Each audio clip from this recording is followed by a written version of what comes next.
শেখ হাসিনার সাথে হাত মেলাচ্ছেন নেপালের প্রধানমন্ত্রী কেপি শর্মা ওলি। এমন একটি ছবি নিয়ে হাসি ঠাট্টা হচ্ছে সোশ্যাল মিডিয়ায়, কারণ এদের পরিণতি হয়েছে প্রায় একইভাবে। দেশের জনগণের সাথে না থাকার প্রবণতাই তাদেরকে বাধ্য করেছে দেশ থেকে পালাতে, হেলিকপ্টারে দলবল নিয়ে। দক্ষিণ এশিয়ার শান্তির দেশ, হিমালয়ের দেশ নেপাল মঙ্গলবার আরেকটি বড় রাজনৈতিক ভূমিকম্প দেখল। তরুণ প্রজন্ম অর্থাৎ জেনজির অভূতপূর্ব গণ অভ্যুত্থানে পদত্যাগ করতে বাধ্য হয়েছেন প্রধানমন্ত্রী কেপি শর্মা ওলি। আন্তর্জাতিক সংবাদ মাধ্যম বলছে ওলি হেলিকপ্টারে করে দেশ ছেড়েছেন। গুঞ্জন উঠেছে তিনি নাকি আশ্রয় নিয়েছেন মধ্যপ্রাচ্যের কোনো এক দেশে।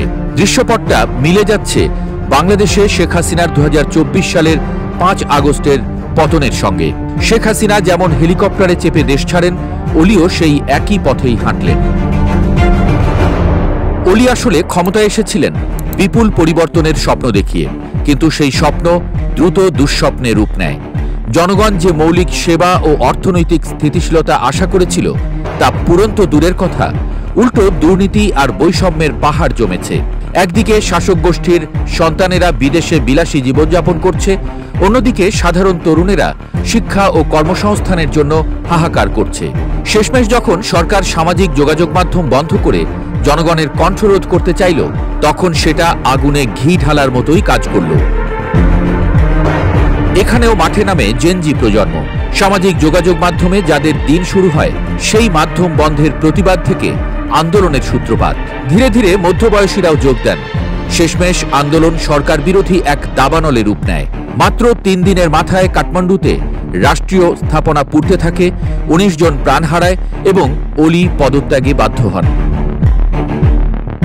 ওলির পতনের সাথে শেখ হাসিনার পতনের তুলনা এখন আঞ্চলিক রাজনৈতিক আলোচনায় মুখ্য হয়ে উঠেছে। শেখ হাসিনা দীর্ঘদিন একদলীয় শাসন টিকিয়ে রাখার চেষ্টা করেছিলেন। বিরোধী মত দমন, বাকস্বাধীনতার উপর আঘাত আর তরুণদের উপেক্ষার ফলেই শেষ পর্যন্ত তাকে পালাতে হয়েছিল। ঠিক সেই দৃশ্যই এবার দেখা গেল নেপালে।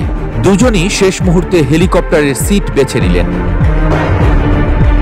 হিমালয় কন্যা নেপাল বরাবরই শান্তির প্রতীক হিসেবে পরিচিত, অথচ সেই দেশেই একদিনে 19 তরুণ প্রাণ হারালেন আন্দোলনের মিছিলে। বাংলাদেশে হারিয়েছিলেন কয়েক শত। আন্তর্জাতিক মহলও এই ঘটনায় গভীরভাবে নড়েচড়ে বসেছে। অনেকে বলছেন ভারতের সঙ্গে কংগ্রেসের ঐতিহাসিক ঘনিষ্ঠতা আর চীনের সঙ্গে ওলির সম্পর্ক মিলিয়ে ভূরাজনৈতিক খেলাও এখানে ভূমিকা রেখেছে। তবে মূল কারণ অভ্যন্তরীণ বৈষম্য, দুর্নীতি ও শাসক জনগণের দূরত্ব। এ বিষয়ে একমত নেপালের তরুণেরা। বাংলাদেশ, শ্রীলঙ্কা কিংবা নেপাল বা ইন্দোনেশিয়া, সব জায়গাতেই একই শিক্ষা স্পষ্ট। জনগণের কণ্ঠরোধ করে আর ক্ষমতায় থাকা যায় না। 20 শতকের দমন নীতি 21 শতকে এসে ব্যর্থ। এখন হাতে হাতে প্রযুক্তি, হাতে হাতে সচেতনতা। শেখ হাসিনা, কেপি শর্মা ওলি কিংবা যেই হোক না কেন, জনগণের পাশে না থাকলে তাদের স্থান হবে আদতে হেলিকপ্টারের সিটে। দুজনেরই এহেন পতন সেই শিক্ষাকেই যেন আরো স্পষ্ট করল।